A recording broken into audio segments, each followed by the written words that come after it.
الحمد لله على كل حال ونعوذ بك من أهل النار أما بعد.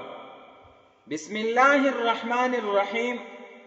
محترم اوریدونکو، زنند تاسو په حضور کې د رمضان المبارک د روژې متعلق هغه سورتونه بیانول غواړم په کومو سورتونو سره چې د روژې د خوړلو په وجه قضا او کفاره دواړه لازمیږي.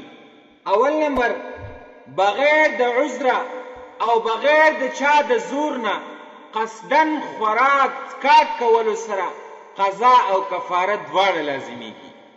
دویم نمبر، قصدن جماع هم بستری کولو سره قضا او کفاره دواړه لازمیږي. که د دې سره انزال شوی وي او که نه، که په مخکې لاره کې وي او که په شاته لاره کې وي. البته که د دواړو لارو نه علاوه په بل ځای کې انزال وکړو نو صرف قضا ورباندې لازمیږي، کفاره ورباندې نه لازمیږي.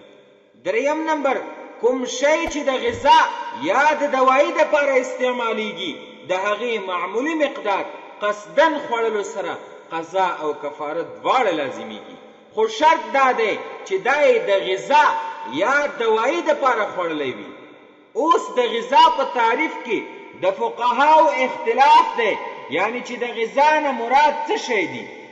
بعضې فقها وایي چې د غذا نه مراد هغه شی دی چې هغې طرف ته د انسان طبیعت مائله کیږي او د دې سره د خېټې اشتها پوره کیږي.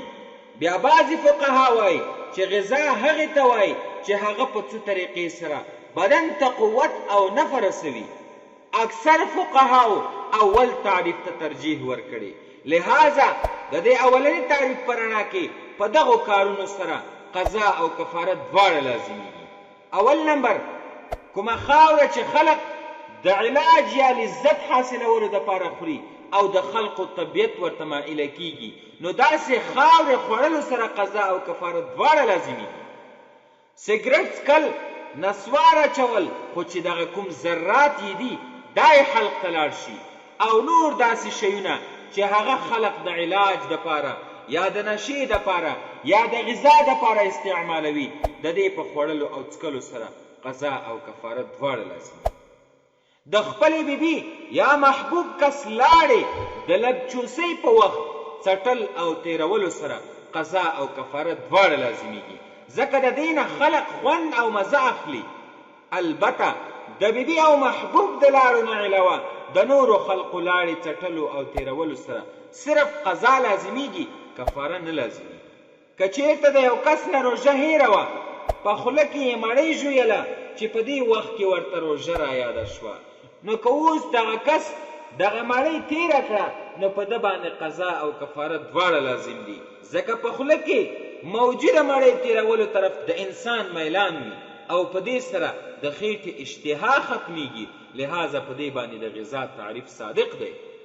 خو که چېرته د روژې رایادېدو نه پس دا روټۍ د خولې نه راوویسته او دوباره یې په خوله کې داخله کړه او تیره یې کړه، نو اوس د باندې صرف قضا لازمیږي، کفاره ورباندې نه لازمیږي، ځکه د خولې نه په راویستل شوي مړۍ باندې د غذا تعریف صادق نه دی. وجه دا ده چې دغې مړۍ ته نه خو د چا میلان کیږي او نه دې مړۍ سره ولږه او اشتها ختمیږي. فتوا په اولني قول باندې ده، یعنی په دې صورت کې صرف قضا لازمیږي، کفاره پرې نه لازمیږي.